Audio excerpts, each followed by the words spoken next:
So first, apologies for my filming setup here. I can't sit on my table and film like in my normal setup because I'm blocking a shoulder at the moment. So I'm in my knitting chair with the knitting on my lap, and there's a pile of notebooks on my table and also a pile of yarn on my table. So not my normal setup, but I just wanted to film this quickly while I'm doing it. So I've just blocked this sweater last night. I can't show you the right side of it because it's going in a magazine around Christmas time. So I don't want to show you the right side. But when I was blocking it, I noticed that I had a hole up by the neck. So this sweater is worked in the round. It's got a circular yoke, and you can probably guess that it's got a stranded colorwork pattern. And I wasn't very happy. I did short rows for the back of the neck to help shape the back neck. And when I blocked it, I noticed that one of my short row turnings here ended up a little bit holy. So if I turn it around so you can see it on the right side, you can see it's got a bit of a hole. And then I think a couple of the other ones here are a little bit untidy.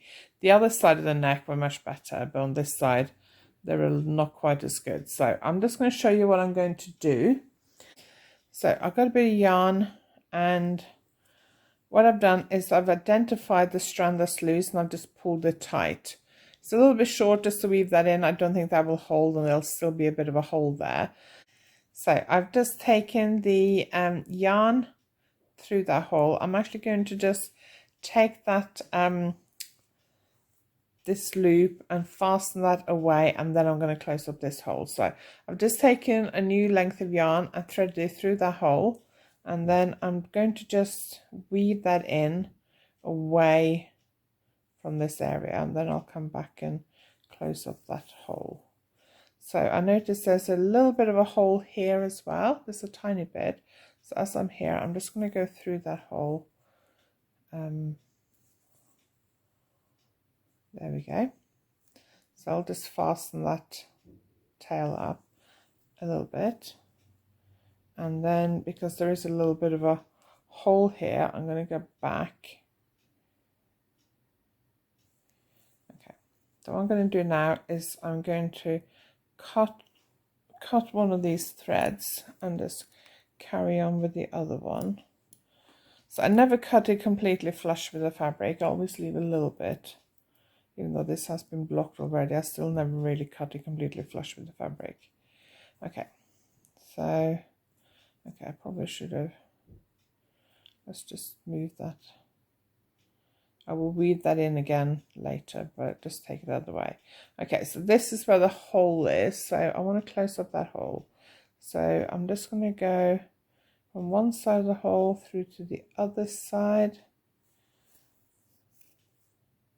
Now there isn't really a right and wrong way of doing this. Main thing is that you kind of close up the hole. And it's right at the edge of the rib. So you want to just like keep looking on the right side and making sure that it looks neat on the right side. So you can see that's a lot better. I haven't got a hole there now. I'm going to go and do these other ones as well as I'm here.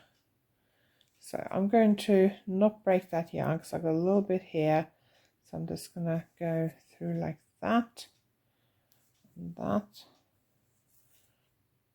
That's a lot better. And then I'm going to carry on and just take this yarn through to this next one.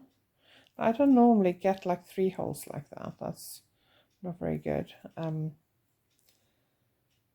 I haven't worked out whether this is like the right side or the wrong side, you know, which lot of short rows it was that I was trying to finish off, but I don't think I've ever had this happen before. But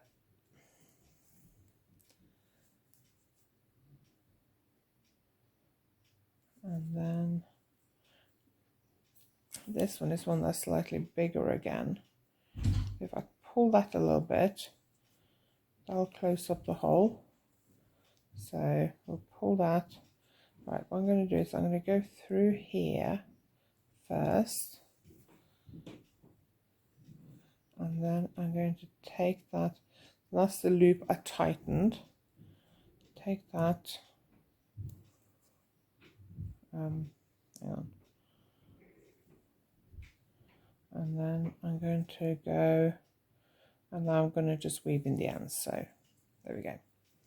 So I'll just weave in this end.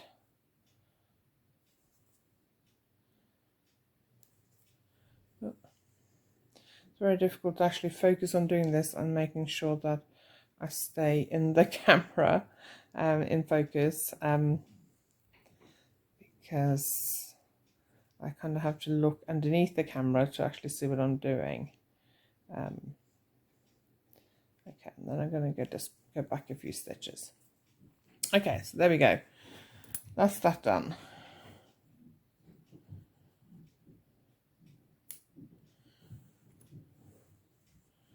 And then I undid that end because it was interfering with what I was doing here. So when you want to weave in like a really short end like that, you obviously can't thread the sewing needle. So what I do is I just go in through a few stitches, hang on, like this, and then thread it through. It's a lot easier when you have a needle like this with like a big loop. Thread the yarn through and then just pull it through. So if you get like a loose bit of yarn on your sweater, if you just pull a stitch and it ends up coming a bit loose, then this is what you do. Just take it through the wrong side and then put your needle through a few stitches and then pull the yarn through like that. That's the best way of dealing with that. Apologies if you heard a few noises. I think my daughter was just leaving. So there you can see the big hole was somewhere around here. And then there's a few slightly smaller holes here, so this is much, much better. I didn't have the same problem on the other side of the neck. Don't know why, but I obviously wasn't concentrating. So just want to show you that it's not the end of the world if you make a bit of a mistake in your knitting. If you're thinking this doesn't look perfect.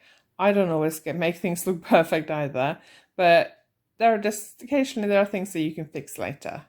So that's how I fixed that. You will see this whole sweater in just before Christmas, probably November, I think. So I'll show you more about this, and I might actually include this little video as well when the pattern is actually published. So thank you very much for watching.